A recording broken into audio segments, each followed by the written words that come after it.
പാലക്കാട്, വയനാട്, ചേലക്കര മണ്ഡലങ്ങളിലെ ഉപതെരഞ്ഞെടുപ്പുമായി ബന്ധപ്പെട്ട സ്ഥാനാർത്ഥി നിർണയ ചർച്ചകൾ ഓരോ മുന്നണികളും സജീവമാക്കിയിരിക്കുന്നു. രാഹുൽ ഗാന്ധി ഒഴിഞ്ഞ വയനാട് പിടിക്കാൻ സഹോദരിയായ പ്രിയങ്ക ഗാന്ധി എത്തുമ്പോൾ സ്ഥാനാർത്ഥികളെ കണ്ടെത്താനുള്ള തീവ്ര ശ്രമങ്ങളിലാണ് ബി.ജെ.പിയും സി.പി.ഐയും.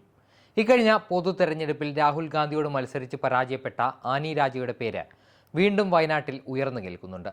കഴിഞ്ഞ തവണ ബി.ജെ.പി സംസ്ഥാന അധ്യക്ഷൻ കെ സുരേന്ദ്രൻ മത്സരിച്ച വയനാട് സീറ്റിൽ ഇത്തവണ പരിഗണിക്കുന്നവരുടെ ലിസ്റ്റിൽ എ.പി. അബ്ദുള്ളക്കുട്ടിയും മലപ്പുറം ലോക്സഭാ സീറ്റിൽ മത്സരിച്ച അബ്ദുൾ സലാമിന്റെ പേരുമാണ് നിറഞ്ഞു നിൽക്കുന്നത്. മുസ്ലിം വിഭാഗത്തിൽ നിന്ന് ഒരു സ്ഥാനാർത്ഥി പ്രിയങ്ക ഗാന്ധിക്കെതിരെ മത്സരിക്കുന്നത് ദേശീയ തലത്തിൽ തന്നെ തങ്ങൾക്ക് ഗുണം ചെയ്യുമെന്ന കണക്കുകൂട്ടലും ബി.ജെ.പിക്കുണ്ട്.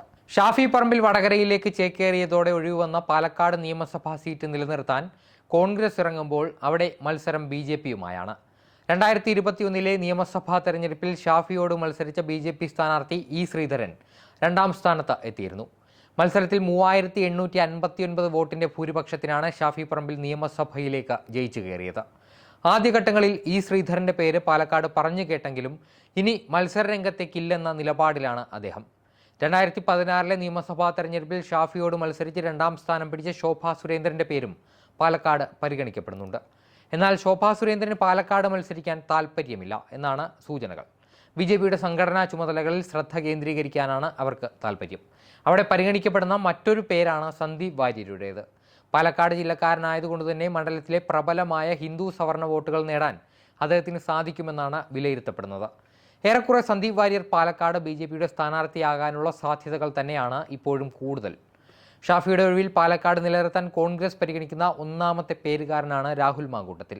എന്നാൽ പത്തനംതിട്ട ജില്ലക്കാരനായ രാഹുൽ മാങ്കൂട്ടത്തിന് താൽപ്പര്യം അടുത്ത നിയമസഭാ തെരഞ്ഞെടുപ്പിൽ ആറന്മുള മണ്ഡലത്തിൽ വീണ ജോർജിനോട് മത്സരിക്കാനാണ്. എന്നാൽ പാലക്കാട് സീറ്റ് എന്നത് കോൺഗ്രസിന്റെ അഭിമാന പ്രശ്നമായതിനാൽ പ്രസ്ഥാനത്തിന്റെ തീരുമാനങ്ങൾ രാഹുൽ അനുസരിക്കുമെന്ന് തന്നെയാണ് അവരുടെ പ്രതീക്ഷ.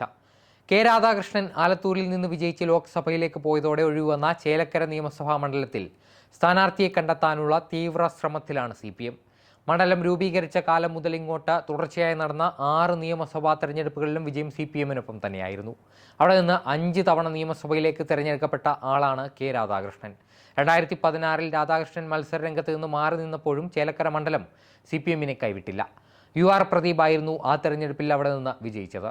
2021 വീണ്ടും കെ രാധാകൃഷ്ണൻ മത്സരരംഗത്തേക്ക് തിരികെ വന്നപ്പോൾ UR പ്രദീപ് മാറി നിൽക്കുകയും രാധാകൃഷ്ണന് വീണ്ടും വലിയ ഭൂരിപക്ഷത്തിൽ ഒരു വിജയത്തിലേക്കുള്ള വഴി തുറക്കുകയുമായിരുന്നു.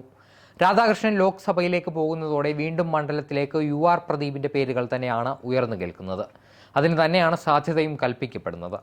ആലത്തൂരിൽ രാധാകൃഷ്ണനോട് മത്സരിച്ച് പരാജയപ്പെട്ട രമ്യ ഹരിദാസിന്റെ പേരാണ് ചേലക്കരയിൽ കോൺഗ്രസ് പരിഗണിക്കുന്നത്. എന്നാൽ ഇടതുപക്ഷത്തിന്റെ അടിയുറച്ച കോട്ടയായ ചേലക്കരയിൽ നിന്ന് പരാജയപ്പെട്ടാൽ ഏറെക്കുറെ തന്റെ രാഷ്ട്രീയ ഭാവി അവസാനിക്കുമെന്ന ബോധ്യം രമ്യ ഹരിദാസിനുമുണ്ട്. അങ്ങനെയെങ്കിൽ അവിടെ മറ്റൊരു സ്ഥാനാർത്ഥിയെ കണ്ടെത്താൻ കോൺഗ്രസ് നിർബന്ധിതരാകും. ഒരു മണ്ഡലത്തിലും 6 മാസത്തിൽ കൂടുതൽ പ്രതിനിധിയില്ലാതെ ഒഴിച്ചിടാൻ സാധിക്കില്ല. അങ്ങനെയെങ്കിൽ ഈ വർഷം ഡിസംബറിനുള്ളിൽ തന്നെ ഉപതെരഞ്ഞെടുപ്പുകൾ പൂർത്തീകരിക്കേണ്ടി വരും. അതിനാൽ വരുന്ന ദിവസങ്ങളിൽ തന്നെ ഉപതെരഞ്ഞെടുപ്പ് തീയതികൾ പ്രഖ്യാപിക്കപ്പെട്ടേക്കും എന്നാണ് സൂചനകൾ.